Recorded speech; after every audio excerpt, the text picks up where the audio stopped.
Vous pensez que les millions d'abonnés que les plus grandes chaînes YouTube récoltent avec les shorts sont un coup de chance? Détrompez-vous.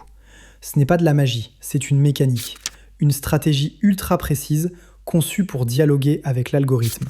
Ce que je m'apprête à vous montrer, ce ne sont pas de simples astuces, ce sont des systèmes, des approches que 99% des créateurs ignorent, mais que l'algorithme, lui, adore.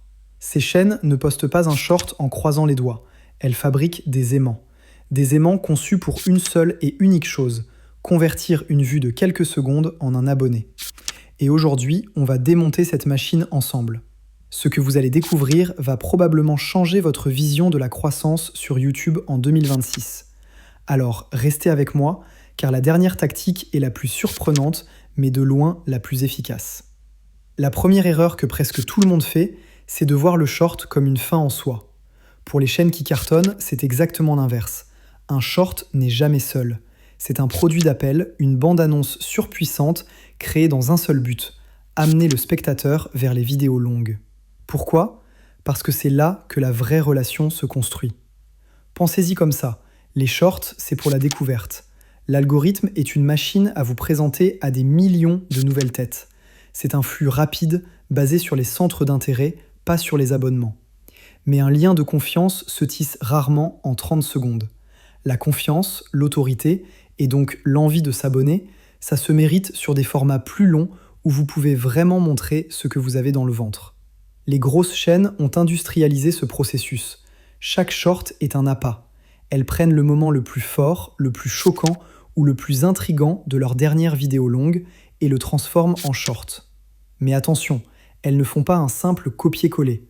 Elles le réinventent. Sous-titres percutants, un titre accrocheur incrusté dans la vidéo et surtout un appel à l'action qui ne dit pas son nom. La fin du short n'est pas une conclusion, c'est une interruption volontaire. Le spectateur doit se dire « Attends, je dois voir ce qui se passe ensuite ». Et c'est là que la magie opère. Dans le commentaire épinglé ou à l'oral, elle glisse le lien vers la vidéo complète. L'algorithme de YouTube adore ça. Un spectateur qui passe d'un short à une vidéo longue envoie un signal en or. Il dit à YouTube « Ce créateur est si bon que je veux plus de son contenu, tout de suite ». En récompense, YouTube va pousser le short initial encore plus loin. Les shorts attirent la foule et les vidéos longues la transforment en une communauté soudée.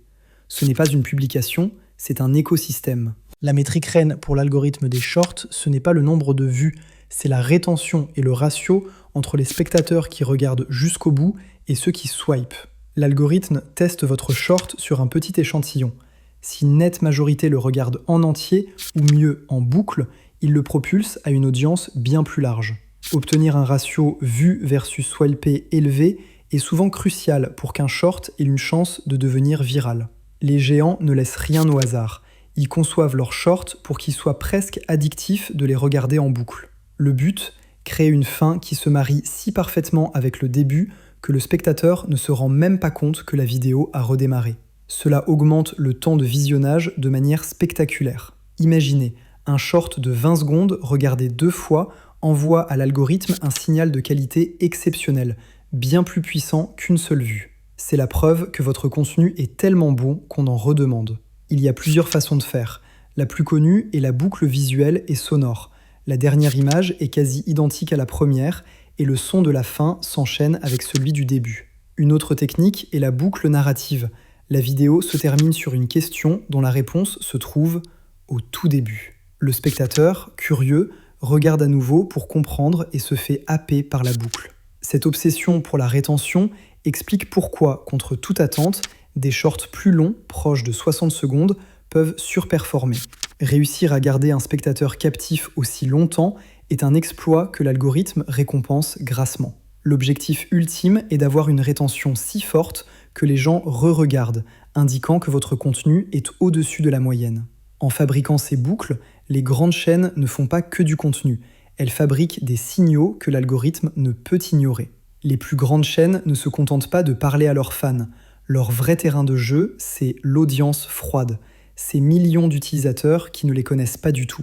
C'est là que se trouve le secret d'une croissance explosive. Leur méthode, utiliser les shorts pour aborder des sujets ultra larges, universels ou tendances qui intéressent bien au-delà de leur niche. Une chaîne sur l'investissement ne fera pas un short sur un produit financier obscur. Elle titrera « Les 3 erreurs que tout le monde fait avec son argent ». Une chaîne sur la productivité ne parlera pas d'un logiciel de niche, mais plutôt de « l'astuce de 2 minutes pour arrêter de procrastiner ». Ça parle à tout le monde. Le but est d'attirer une vague massive de nouveaux spectateurs. Une fois qu'une personne a interagi avec ce short, un like, un commentaire, ou même juste un visionnage complet, elle entre dans l'écosystème de la chaîne. L'algorithme sait maintenant que cette personne est intéressée et va lui proposer d'autres contenus du même créateur. Mais cette fois, le contenu sera un peu plus pointu. C'est le processus de réchauffement. Le spectateur est passé d'une audience froide à une audience tiède. Le prochain short qu'il verra sera peut-être « Comment j'économise 500 € par mois sans effort ». Puis, s'il accroche, l'algorithme lui servira le plat de résistance, une vidéo longue comme « Le guide complet pour investir en bourse quand on débute ». C'est un véritable entonnoir de conversion. Les shorts en haut de l'entonnoir sont larges et conçus pour une portée maximale. Plus on descend, plus le contenu devient spécifique et vise à transformer le spectateur en abonné. C'est une stratégie brillante qui utilise la puissance de découverte des shorts pour alimenter la chaîne en prospects, qui sont ensuite éduqués et fidélisés par des formats plus profonds. Oubliez l'image du créateur qui navigue à l'instinct. Les pros sont obsédés par leurs stats et analysent chaque short avec une rigueur de scientifique. Ils ne se contentent pas de regarder le compteur de vues. Ça, c'est pour les amateurs. Le premier outil du détective YouTube, le graphique de rétention de l'audience. C'est là qu'on voit, seconde par seconde, qui reste et qui s'en va. Si la courbe plonge dès le début, le diagnostic est simple, l'accroche est ratée. Un pic dans la courbe, c'est un moment fort à réutiliser. Un creux, c'est une partie ennuyeuse à éliminer la prochaine fois. La deuxième métrique essentielle, c'est le taux de conversion en abonnés. YouTube Analytics vous dit précisément combien d'abonnés chaque short a rapporté. Ça permet d'identifier non seulement les vidéos qui font des vues, mais celles qui construisent vraiment la chaîne sur le long terme. Enfin, il scrute les sources de trafic. Savoir si les vues viennent du flux short, de la recherche YouTube ou d'ailleurs, leur dit comment les gens les trouvent. Si un short perce dans la recherche, c'est que son titre et ses mots-clés sont parfaits. En se basant sur ces chiffres, les géants ne devinent pas ce qui fonctionne, ils le savent. Chaque short est une expérience. Ce qui marche est transformé en recette, ce qui échoue devient une leçon. Ils ajustent tout en permanence, créant une machine à contenu qui s'améliore à chaque publication. On arrive à la partie la moins glamour, mais peut-être la plus décisive, le référencement, SEO et la discipline. Le succès sur les shorts n'est pas qu'une question de créativité, c'est aussi une discipline de fer. D'abord, le SEO. Oui, même pour un short de 60 secondes, le SEO est crucial. Les titres ne sont jamais choisis au hasard. Ils sont percutants et bourrés de mots-clés que leur public cible recherche. La description, souvent bâclée par beaucoup, est un espace stratégique pour ajouter d'autres mots-clés et surtout des liens vers d'autres contenus. Et bien sûr, les hashtags. Ils utilisent systématiquement hashtag short, mais ajoutent aussi 2 ou 3 hashtags ultra spécifiques à leur niche pour aider l'algorithme à comprendre à qui montrer la vidéo. Ensuite, la cohérence. On nous demande souvent « Combien de shorts publiés par jour ?» La vraie réponse n'est pas un chiffre magique, c'est un rythme que vous pouvez tenir sans vous épuiser. Que ce soit 1 fois par jour ou 3 fois par semaine, cette régularité est un double avantage. D'une part, elle nourrit l'algorithme en données fraîches. D'autre part, elle crée une habitude chez les nouveaux spectateurs. Cette combinaison de SEO bien pensé et de publications régulières crée un effet boule de neige.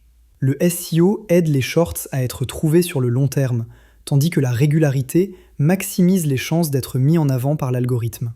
Ce n'est pas ce qu'il y a de plus excitant, mais c'est la fondation sur laquelle repose toute croissance virale. Vous le voyez, rien n'est laissé au hasard.